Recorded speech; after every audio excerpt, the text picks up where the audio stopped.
Hoje, a nossa missão é dar aquele mergulho profundo na ciência, na prática e, bom, também na filosofia de como recomeçar a vida. Exatamente, e a gente tem na mesa uma pilha de materiais riquíssima hoje, né? Nossa, muita coisa boa. Tem artigos do Rafael Ávila sobre produtividade e aqueles ensaios do portal Raízes sobre viradas de vida, principalmente depois dos 40 anos. Uhum. Sem esquecer do guia metodológico do NECA, focado em projeto de vida, e um kit de ferramentas de mudança de comportamento bem técnico. E para amarrar tudo isso, a gente trouxe relatos reais sobre o estilo de vida do minimalismo e textos clássicos do estoicismo.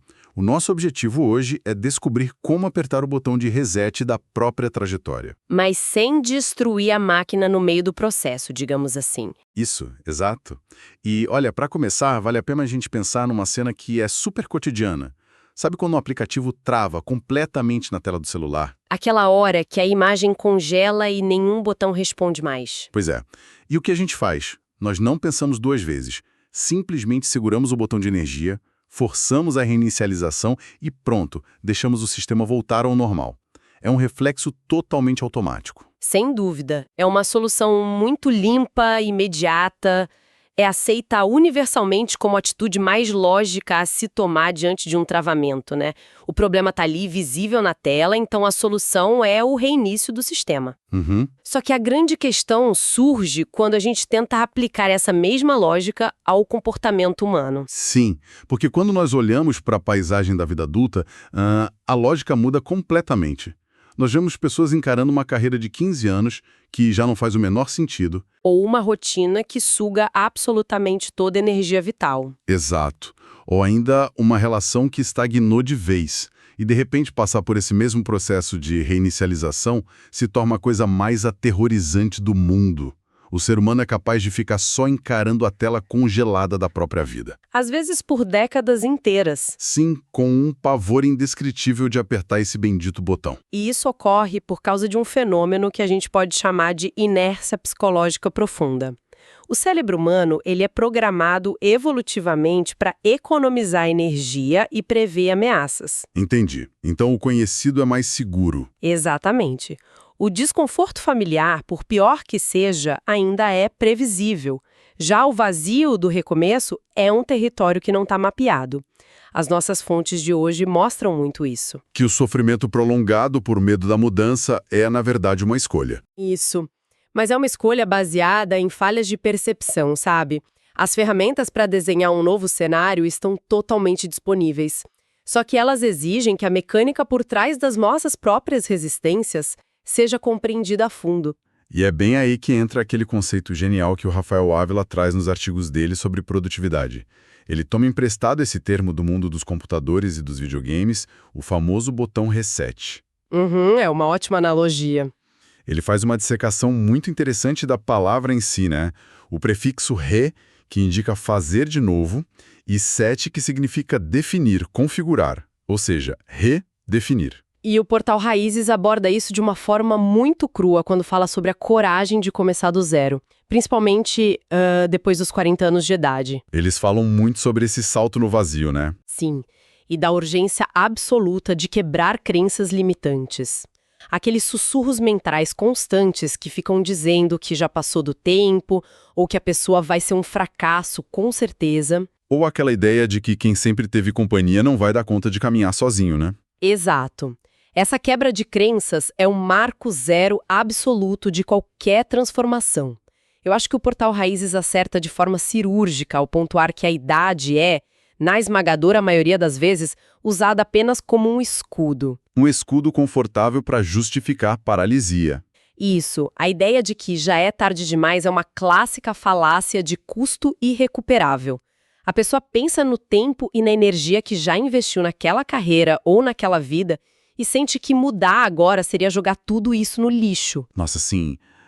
E essa falácia cognitiva faz com que o indivíduo simplesmente ceda e passe a tolerar o intolerável. E o material defende justamente o oposto, que nunca é tarde para sair do sofrimento. Na verdade, eles tratam isso como uma obrigação moral que cada um tem consigo mesmo. Afinal, pensamentos geram emoções, né? Se a pessoa nutre um pensamento fatalista de que, a partir de certa idade, tudo dá errado, Isso gera uma paralisia antes mesmo dela dar o primeiro passo. Com certeza. Tem uma citação maravilhosa do Machado de Assis, que é mencionada no material do Ávila, que ilustra bem isso. Ele diz, o esperado nos mantém fortes, firmes e em pé. O inesperado nos torna frágeis e propõe recomeços. É muito poético, mas ao mesmo tempo de um pragmatismo assustador. Muito. Mas olha, eu quero propor uma reflexão aqui e colocar um pouco de atrito nessa ideia. Manda. Se nós aceitamos reiniciar um computador porque sabemos com clareza que ele travou, por que a gente hesita tanto na vida real? E mais, apertar esse reset toda hora, a cada frustração que aparece, não seria apenas uma fuga covarde do compromisso? Essa é uma crítica essencial. Porque não existe o risco enorme de criar uma geração de pessoas que desistem de tudo na primeira terça-feira chuvosa? Pois é, e o próprio Rafael Ávila faz questão de colocar essa ressalva de segurança no texto dele. Ele é, sim, um grande adepto dos recomeços, mas adverte com muita veemência que a pessoa não deve recomeçar o tempo inteiro. Faz sentido, senão vira uma muleta. Exato. O uso indiscriminado do botão reset mantém a pessoa eternamente presa na estaca zero. Ela fica vivendo aquela ilusão do movimento, mas sem sair do lugar. Então o objetivo do botão reset não é fugir do compromisso ou do tédio natural da vida. Não de jeito nenhum. O objetivo é ter o método certo quando as engrenagens de fato saem dos trilhos. Um verdadeiro reset exige investigar a fundo por que o sistema travou. Entendi. Trata-se de identificar as barreiras reais do comportamento, como aponta aquele kit de ferramentas de mudança de comportamento que a gente avaliou. Isso, se as raízes do problema não são identificadas, a energia do recomeço é apenas desperdiçada. A pessoa entra num novo ciclo que fatalmente vai falhar pelo mesmíssimo motivo. Ou seja, se a ideia é não ficar patinando nesse eterno zero, o que precisa ser feito primeiro? Porque antes de erguer novas paredes e tentar construir uma nova identidade, é imperativo limpar o terreno, né? Demolir o que não serve mais. Exatamente. E é aqui que a discussão ganha uns contornos meio fascinantes. Porque, nas nossas fontes, nós vemos uma aliança extremamente improvável. Entre o minimalismo e o estoicismo. Sim, o minimalismo físico, que é algo muito contemporâneo, super em alta, e o estoicismo mental, que é uma filosofia forjada há milhares de anos. É uma convergência filosófica poderosíssima se a gente parar para pensar. Ambas operam sobre o princípio rigoroso da subtração para encontrar a verdadeira essência. Tem a história da Belle Albornoz, que consta naqueles relatos que a gente estudou, que ilustra essa subtração perfeitamente. O caso dela é muito marcante. Demais. Ela conta sobre uma crise profunda que viveu imersa no mundo corporativo lá em São Paulo. Era uma realidade cercada por ambientes de alto consumo, expectativas irreais dos outros e aquela sensação sufocante de que a vida tinha ficado pesada demais. E o mais interessante é a armadilha na qual ela caiu inicialmente, né? Tentar preencher o vazio interno mudando de endereço ou de cargo. Isso. Só que, continuando a carregar o mesmíssimo excesso de expectativas, foi o minimalismo que, segundo ela, serviu como um resgate daquela essência de menina de pés descalços. Alguém que sempre encontrou alegria nas coisas simples. E ela deixa muito claro que o minimalismo não é aquele ato banal de jogar 3 canecas fora e dizer, pronto, cheguei ao destino final. De forma alguma. É uma trilha contínua, onde o foco é manter a bagagem leve todo dia. E ao cruzar esse relato moderno com os vídeos sobre estoicismo das nossas fontes, a similaridade da linguagem chega a arrepiar. Sim, porque o estoicismo foca intensamente naquela premissa de afastar-se do barulho externo. Nessa visão, o silêncio e o espaço vazio não são inimigos a serem temidos. São aliados, na verdade. Exato. São o único ambiente onde é possível finalmente ouvir a própria voz. Uma voz que, na maioria das vezes, costuma ser completamente abafada pelas demandas da sociedade. Exatamente o que o material descreve como a necessidade de desaparecer para evoluir. Nós conhecemos bem aquela velha analogia da mochila de pedras, né? De carregar os traumas do passado nas costas. É um clássico. Mas, pensando na neurociência e na nossa realidade atual, talvez exista uma imagem ainda mais precisa. Carregar essas crenças limitantes, expectativas e objetos inúteis é como ter 100 abas pesadas abertas no navegador de internet do cérebro. Nossa, essa imagem é perfeita. Cada erro do passado ruminado, cada amizade tóxica mantida só por educação, cada obrigação desnecessária. Tudo isso é um processo rodando em segundo plano. E drenando toda a memória RAM da mente. Exato. Como é que alguém vai ter capacidade de processamento para aprender um novo idioma ou desenhar uma nova carreira se a bateria está sendo sugada por abas que deveriam ter sido fechadas há 10 anos? Pois é. E como o minimalismo e o estoicismo operam para fechar essas abas na prática? O mecanismo que une essas duas ideias é o essencialismo. Tá, e como isso funciona no dia a dia? O como isso funciona é tanto biológico quanto psicológico. A energia e o foco humano são finitos. O minimalismo atua no ambiente externo, tirando a poluição visual, o excesso físico e as obrigações desnecessárias da agenda. Então ele limpa o espaço de fora. Isso. Já o estoicismo age como um antivírus interno, blindando a mente contra as opiniões alheias e aquele peso emocional. Trata-se de um desapego estoico exercido não apenas sobre bens materiais, Mas sobre ideias antigas, hábitos destrutivos e companhias que drenam a energia. exatamente como é lembrado nas fontes através do imperador Marco Aurélio. A vida é curta demais para permitir que o peso do passado sabote as realizações do presente. Nossa, forte isso. Muito. E o filósofo Musônio Rufo adiciona uma camada técnica importante aí. Ele diz que essa faxina mental exige disciplina diária. Contudo, disciplina não significa perfeição impecável. Significa, acima de tudo, persistência. É a persistência de fechar aba por aba, todos os dias. O desapego não é a perda de algo, é a criação de espaço em disco para rodar um novo programa. Exato. Então, com a memória RAM finalmente liberada, surgiu o problema da página em branco.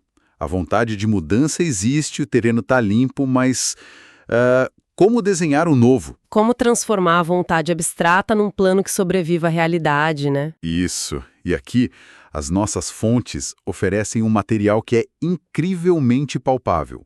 O Guia Prático do NECA. Para contextualizar para quem nos ouve, o NECA geralmente atua no apoio e na formulação de projetos de vida para jovens em fase de transição.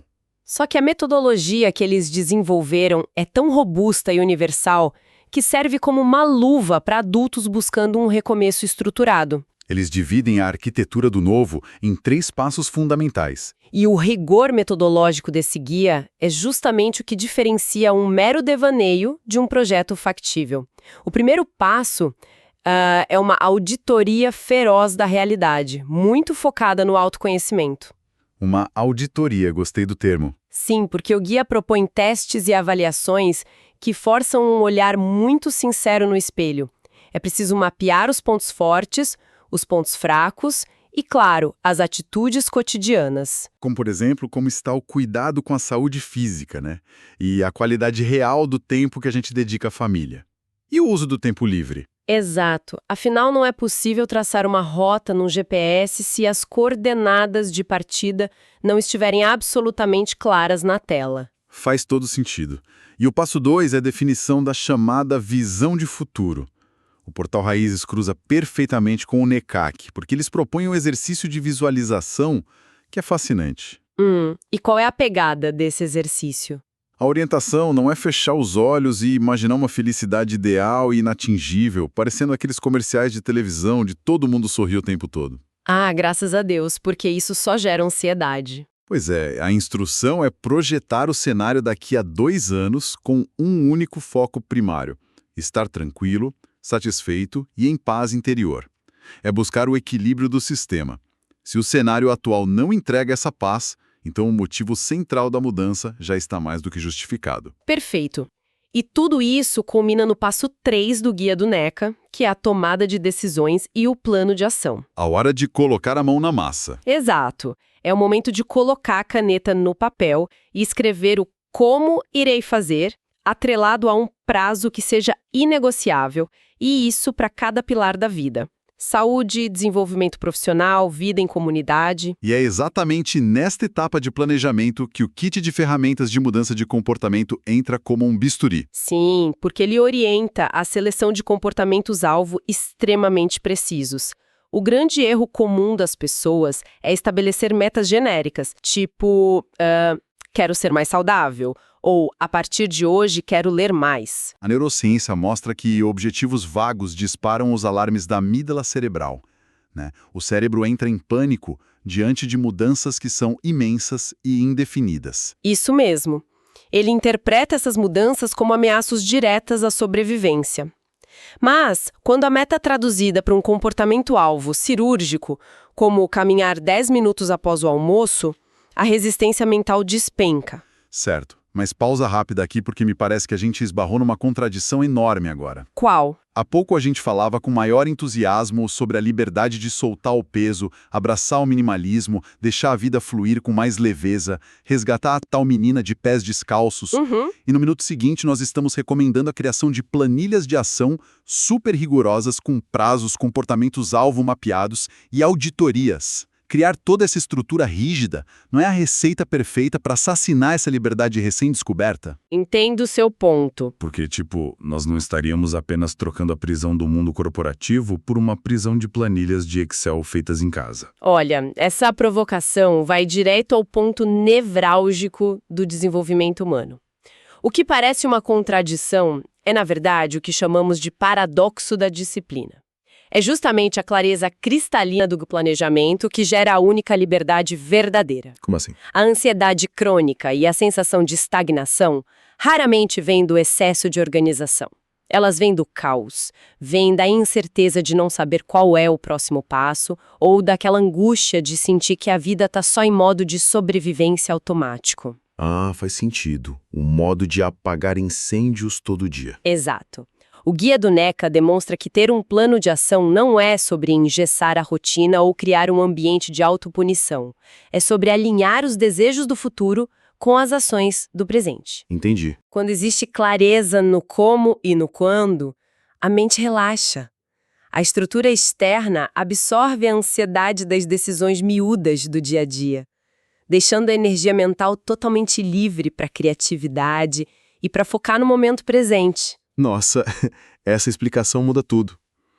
A estrutura não é uma jaula.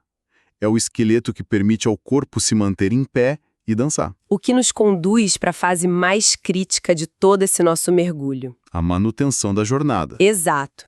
Porque recomeçar ao contrário dessas narrativas que a gente vê no cinema, não é um grande evento milagroso que se resolve numa montagem de 2 minutos com uma música de fundo super inspiradora. Seria ótimo se fosse, mas não é. Recomeçar é a manutenção tediosa, porém muito necessária, da rotina diária.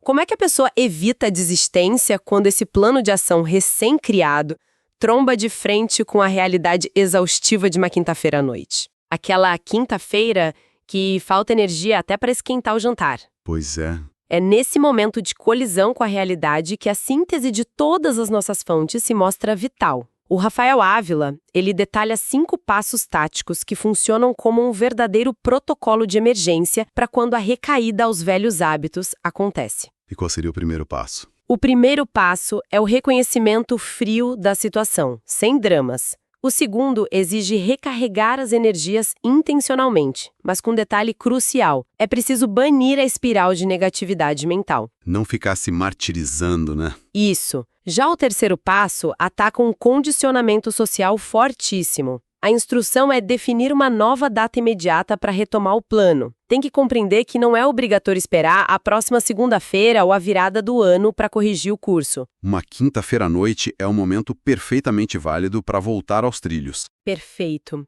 E o passo 4 é, de longe, o divisor de águas aqui. A orientação é que, se retomar o plano de onde parou parecer monumentalmente difícil, a pessoa deve voltar imediatamente para os micro-hábitos. Começar excessivamente pequeno. Sim.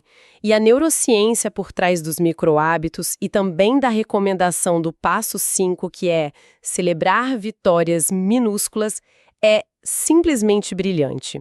A nossa cultura romantiza demais as rupturas explosivas, aquelas viradas de mesa drásticas, sabe? Sei, as resoluções de ano novo inatingíveis. Exato. Mas mudanças baseadas apenas em força de vontade esgotam o cérebro rapidamente. Quando o foco vai para uma pequena escolha matinal e essa vitória é celebrada, um ciclo de dopamina é ativado. Isso recompensa o cérebro e gera um combustível genuíno para o próximo passo. E o princípio estoico da reflexão diária valida exatamente essa mecânica, né? As fontes filosóficas ressaltam que as revoluções pessoais nunca acontecem num passe de mágica. Elas são o acúmulo da observação silenciosa dos próprios padrões. É um trabalho de formiguinha. Ações que parecem insignificantes, como recusar uma discussão inútil na internet ou ler 5 páginas de um livro, desencadeiam um efeito dominó de proporções gigantescas no longo prazo. É a persistência histórica traduzida para os desafios da nossa vida hiperconectada. Outro ponto inegociável que é trazido nos materiais é a importância de uma honestidade brutal ao longo desse processo. Os vídeos sobre estoicismo relembram uma máxima muito boa de Zenão de Sítio. Ele diz, a verdade é o primeiro passo para a liberdade. O argumento central aí é que esconder a dificuldade, fingindo que a transição está sendo super fácil, não é um sinal de fortaleza mental. De jeito nenhum, a força verdadeira reside em reconhecer a frustração de frente. Se o projeto de vida que foi desenhado está pesado demais e falhando constantemente, a pessoa precisa admitir a falha de planejamento em vez de ficar mascarando a dor. E para que essa vulnerabilidade toda não se transforme em desespero, o portal Raízes aciona um alerta indispensável sobre a influência do nosso ambiente social. O famoso com quem você anda. Exatamente. A busca por apoio não pode ser aleatória, ela precisa ser o que eles chamam de apoio inteligente. Porque quando a mudança é iniciada e a dificuldade se torna aparente, o nosso círculo de convivência reage. Nem sempre da melhor forma. Pois é. O conselho prático é que a aproximação deve ser feita com quem já atravessou as trincheiras da reinvenção pessoal. E, por outro lado, é vital criar uma distância de segurança daquelas pessoas que vão oferecer o pior conselho possível. As inércias e medos acabam perpetuando o ciclo de sofrimento de quem está tentando mudar. E a mudança que se sustenta ao longo dos anos precisa de uma engenharia comportamental muito sólida, mas ela exige na mesmíssima proporção um nível altíssimo de compaixão e paciência com as próprias quedas. A aceitação estoica de que os tropeços fazem parte do jogo se encaixa de maneira primorosa com a celebração minimalista das menores conquistas do dia a dia. É uma coreografia complexa, de fato. Uma dança constante entre aceitar com serenidade onde a gente está agora e agir com precisão cirúrgica na direção de onde a gente quer chegar. É o equilíbrio perfeito. Bom, vamos recapitular a jornada metodológica e filosófica deste nosso mergulho profundo. Tudo tem início com a quebra do mito da inércia. É preciso ter a coragem de olhar para a tela travada da própria trajetória e assumir, sem meias palavras, que o sistema precisa ser reiniciado. O segundo movimento envolve acionar o estoicismo e o minimalismo para fechar aquelas incontáveis abas de navegador rodando no fundo da mente. É limpar a bagagem das expectativas sociais, do consumismo e das crenças que já expiraram. E aí, com a memória RAM livre, o terceiro passo é usar o rigor de um projeto de vida estruturado. É definir o cenário atual, projetar a paz futura e fatiar objetivos imensos em comportamentos-alvo precisos. E na linha de chegada diária, a engrenagem é mantida funcionando através do poder acumulativo dos micro-hábitos, do distanciamento de sabotadores bem-intencionados e da celebração intencional de cada pequeno avanço. A intersecção de todas essas fontes entrega uma perspectiva muito libertadora para quem acompanha a gente. O passado tem a função vital de ensinar, de fornecer o mapa das armadilhas através da sabedoria que a gente acumula com os erros, mas ele perde completamente o poder de ditar como o último capítulo deve ser escrito. A literatura contemporânea e a sabedoria clássica concordam plenamente nisso.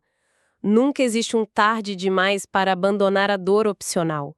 O roteiro dos próximos anos é uma página em branco, e a notícia mais impactante é que os instrumentos para preencher essa página com propósito e clareza estão disponíveis para uso imediato, exatamente no momento presente. O que significa, em termos muito práticos, que segurar o botão de reset não é perder o progresso. É resgatar o comando do próprio sistema operacional.